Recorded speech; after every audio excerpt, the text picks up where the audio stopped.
Okay.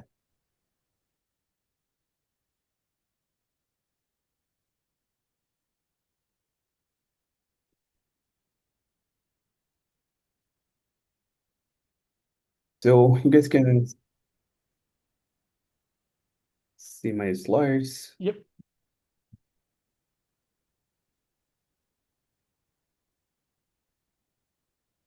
So yeah, good morning, everyone. Today I kind of want to talk to you guys about my experience on training mixture of experts models.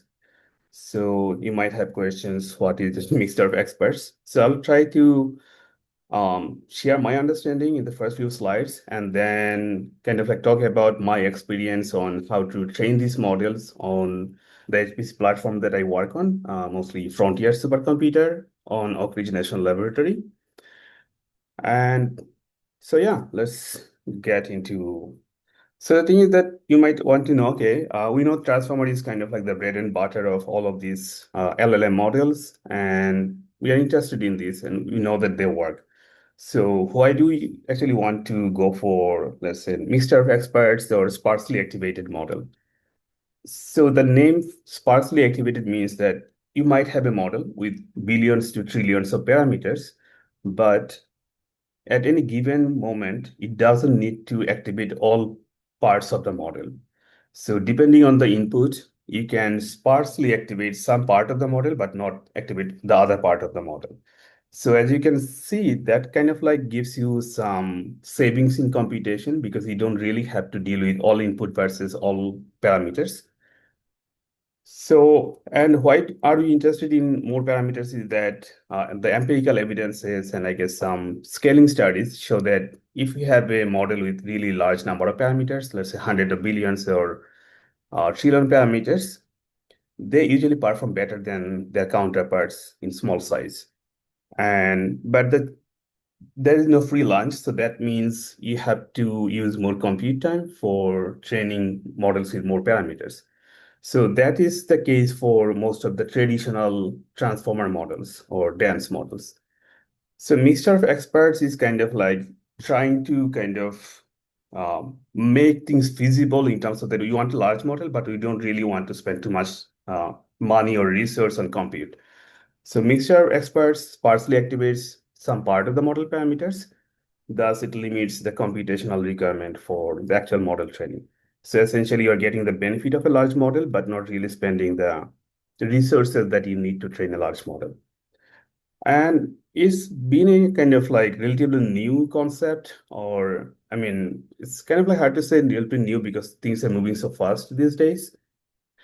So, mixture of experts has been in existence for decades, but mixture of experts in transformer to train large LLMs kind of like is a relatively new concept. One of the first successful development was switch transformer, and that came out in 2021. Then 2023, Mixtral came out with their 7 billion base model with 8 experts per layer.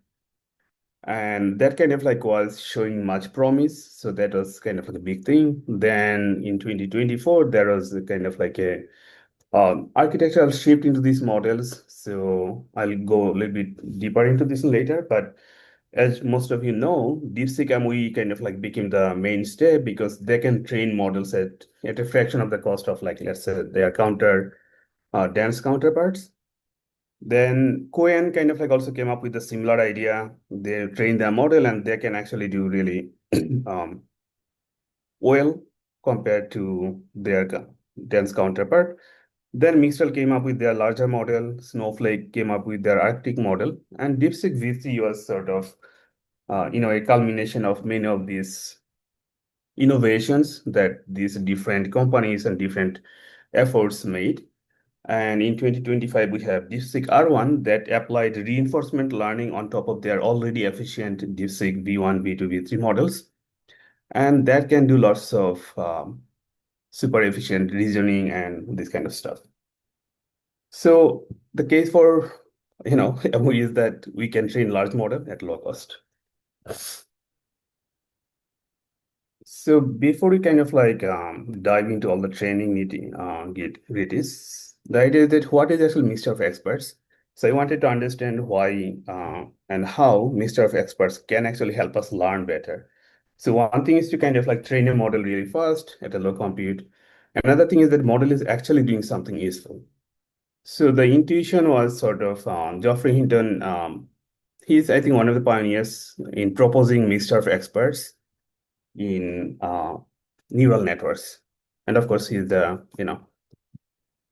father of AI, many would say. But yeah. So the thing is that let's say you have lots of data, you have X and Y coordinates, and you can go about two ways. One is that you kind of like want to learn a really large model, which is global model. You write kind of like write a single equation or single model that can take any X and will give you the single Y.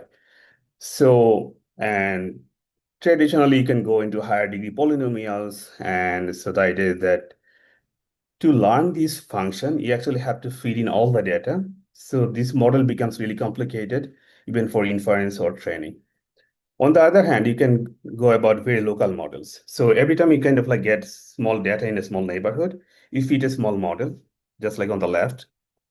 And then you kind of like maintain a list of many local models. And every time a new data comes, you see which local neighborhood it belongs to. And then you can use that piecewise function for predicting. So both of them kind of like looks promising, but the problem is that uh, one single model is complex enough for being practical, and many local models are also sort of it could be really overfitting to the local neighborhood, and you have to maintain a list of large number of functions. So a compromise could be in the middle. So instead of having many local models or one fully global models, you can use what you can do is that you can use a collection of many global models so that, let's say, don't go for thousands or don't go for one, but you can probably get 10 or 20 different models, which kind of like encompasses larger areas of neighborhood so that it contains the complexity of the model's complex behavior.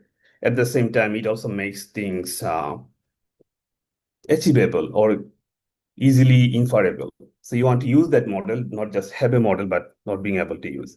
So mixture of experts is kind of like, okay, we'll have some local models that kind of like falls in between these two areas. So that's actually from a lecture by Geoffrey Hinton. So I would encourage you to actually, look it up, or I can send you the link. But it kind of like explains things very nicely.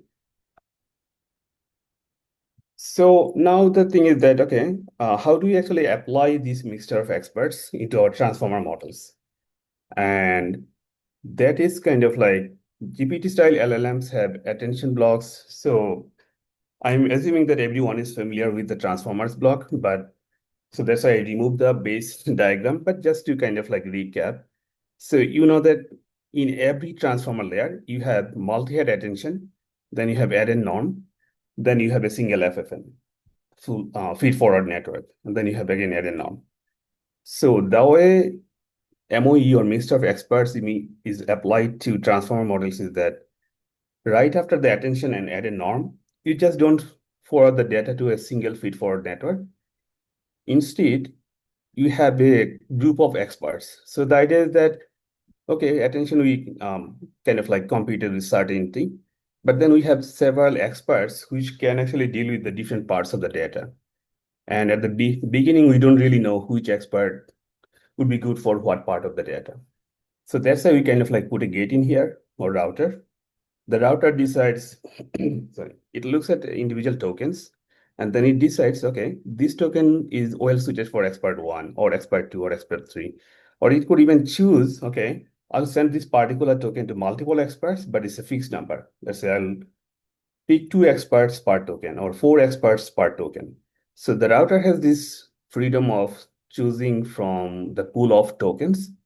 And instead of sending all the tokens to a single expert or single FFN, it can choose a subset of the experts so that you can see that not though you have this large model with all of these FFN, but not all part of the data is actually facing all part of these experts or parameters. So that way, you can route only a subset of the data to different experts. So you're kind of like getting a fraction of the computation that's needed for if it were not actually sparsely activated or routed. To go into a little bit more detail about on the router, so if let's say I take this router and kind of like look inside the router module, how it would look like is that you're passing the X, let's say a sequence of tokens or your input sentence. So it goes to router. Router decides which expert it should choose. Let's say this is for a given token.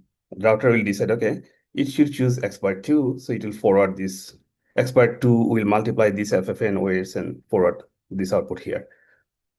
And then this kind of like also a little bit, it kind of like also does weighted average or softmax on this side, so that in case it needs to choose more than one experts, so it will pass the weights for each of these experts, and then here you sort of do weighted sum of these expert values. So it's kind of like for this particular token, you want to know a crowdsourced output or opinion from different experts. It could be all experts, but then it beats the purpose of making it sparse. So usually people choose for 1 to 8 experts at most. And so, yeah, you kind of like get a subset of the experts giving their opinion, and then you get their averaged opinion. So that's how it works. Any question on actually the mixture of experts itself?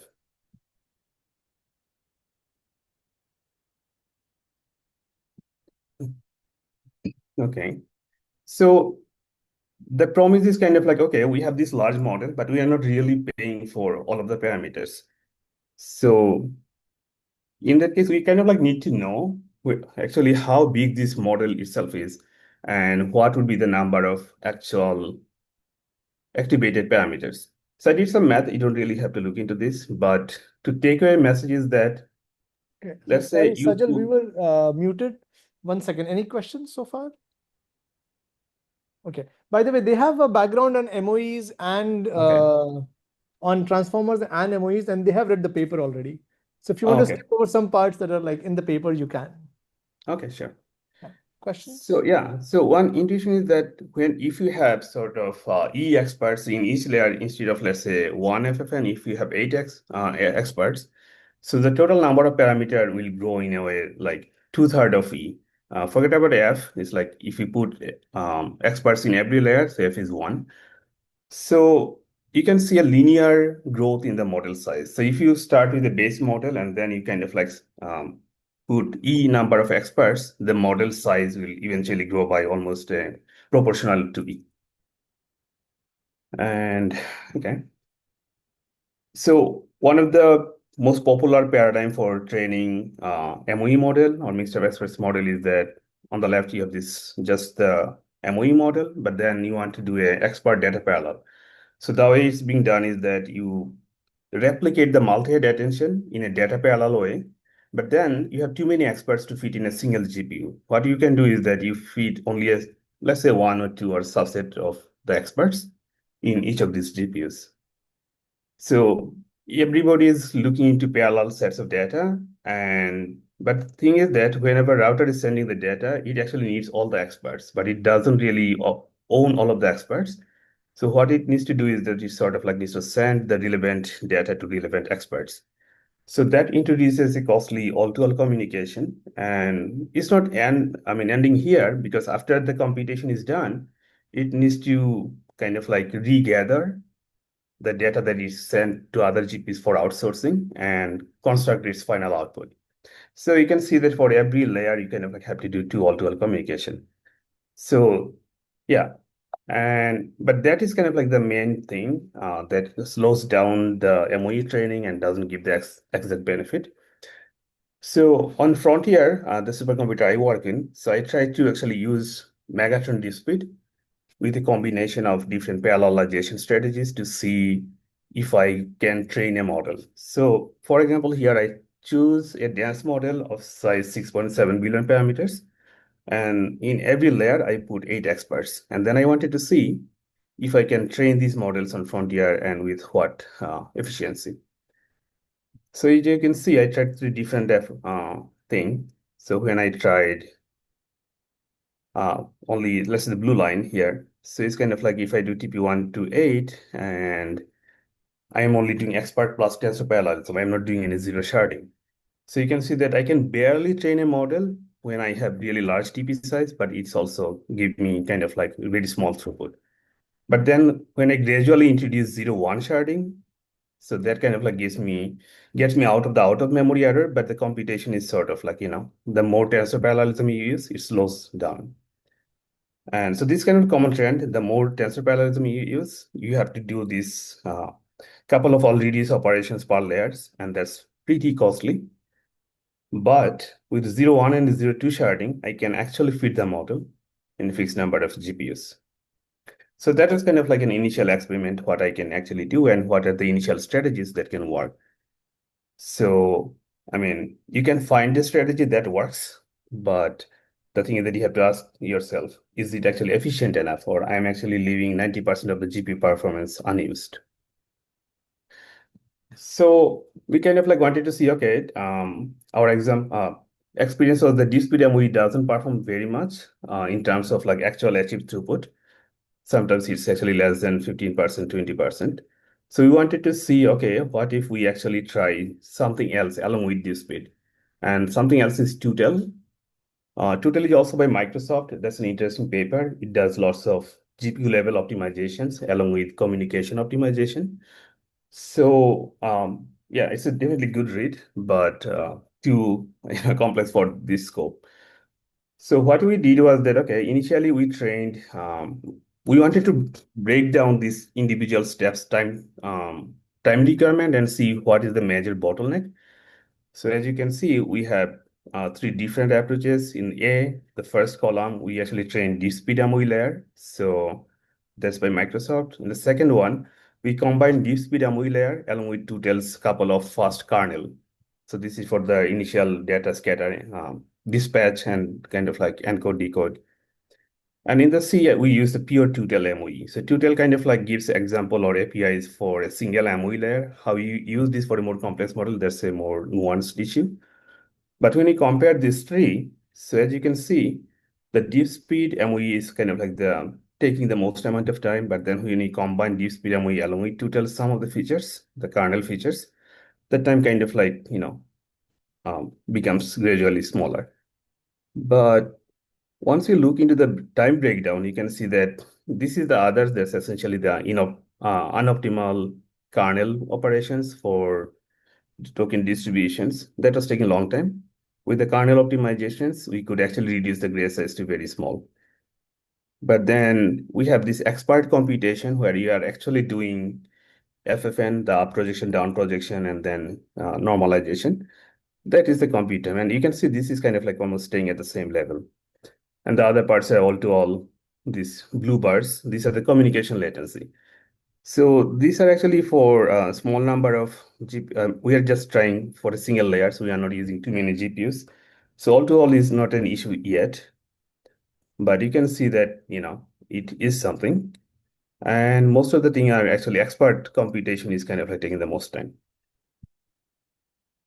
So yeah, I think takeaway is that deep speed MOE, I think this is probably the most popular MOE training tool today, but this is kind of like far from optimal performance. So you have lots of rooms to actually improve performance on that. And so I kind of like tried to play with Tutel and just make a complex model using Tutel's all-to-all communications and the first dispatch and encode kernels. And then I tried to scale a 13 billion parameter model, starting from 8 experts on 64 GPUs to 64 experts on 512 GPUs. So the total parameters vary from 82 billion parameters to 562 billion parameters. So And I was Sajal, you have about measuring, 5 more minutes. oh, okay, got it.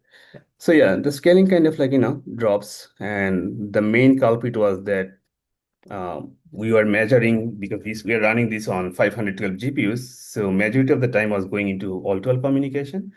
And when we measured the actual bandwidth that we are achieving in large number of GPUs, we saw that it kind of like becomes a single digit bandwidth. So that's actually slowing down the entire computation. So yeah, that was our initial experiments. Then we kind of like collaborated with UIUC to have this XOME, and that is to train the fine-grained expert models, which is DeepSeek-like models where individual experts are very small, but they have too many experts. And that creates some pressure on the memory. And so when we try to train this model with the existing DSP memory and everything, it was not really scaling or actually performing that well, because in every layer it was requiring much more memory, like almost 8 times memory than compared to the traditional models. So yeah, and one of the source of this inefficiency was that we are doing lots of zero padding. So we kind of like know that this token needs to go to that experts, and we are using a fixed number of expert capacity so that every expert can process fixed number of tokens. But sometimes we have to drop some tokens because they cannot find a place to any experts. To match the experts capacity, we sometimes just do zero pairing. So it's like create some dummy tokens, and this contributes to the memory hogging and also sort of communication thing. And so we kind of like saw that this is a source of inefficiency. We need to reduce that. And we looked into the more memory use case, and we saw that the most of the memory requirement is kind of like when you do this intermediate dispatch, sending the tokens and recombining the tokens, this orange bar, that actually blows up significantly in these fine-grained DeepSeek style models. So you guys have read this paper, so I'm not going to go into the structure of this. But one of the major contribution was that because you are doing lots of for these drop tokens, you are actually to match the expert capacity, you are doing sorts of zero pairing, and you end up storing lots of garbage data and sending lots of garbage data. To reduce this, what we do is that, okay, we would not do any zero padding. Instead, we will actually sort of create a data structure that can keep track of the token IDs that are being actually sent. So this is the token IDs. It's almost like a sparse matrix representation idea. So you take the token IDs that are being actually used, and then we kind of like corresponding expert IDs, and then we also create the count. And that helps us streamline the actual communication load. And then, of course, another thing was that when you do the communication with, let's say, a single token can be sent to many experts. And because these experts are spaced around nodes, different nodes, you might end up sending the same token across the same line to the same node. And that also kind of like creates a lot of pressure on the communication bandwidth. So what we did was that we did a deduplication. We maintained a set of unique tokens that really need to be sent to another node, and we set some extra metadata so that those experts from those pilot tokens or unique tokens, they can know, okay, this token is needed by me and also my neighbor and so on. So in that case, they don't really, everyone doesn't need to get the unique copy of the same, individual copy of the same token, but they can share the token and thus reduce the communication overhead. And another thing we kind of like looked into was that because at the FFN layer, the sequence length can be processed in parallel, and that also plays nicely with the expert parallelism. So we sent different shard of the sequence to different experts, and they could kind of like play like almost like a batch parallel processing. And this is our final slide. We kind of tried to train this scale a model up to 545 billion parameters. And we saw that for this scale, our the baseline model, DSP-DMOE, DSP-TED, and tutel could not even fit the model, but we could fit the model, of course. And on average, we could get 1.4 times 4x higher training throughput compared to those initial baselines. So that's kind of like the state of what our experience is so far. We are working on actually pushing this boundary to a trillion parameter with much better throughput. So yeah, it's an interesting problem. We are kind of like excited to work on this. Okay, let's thank Sajal.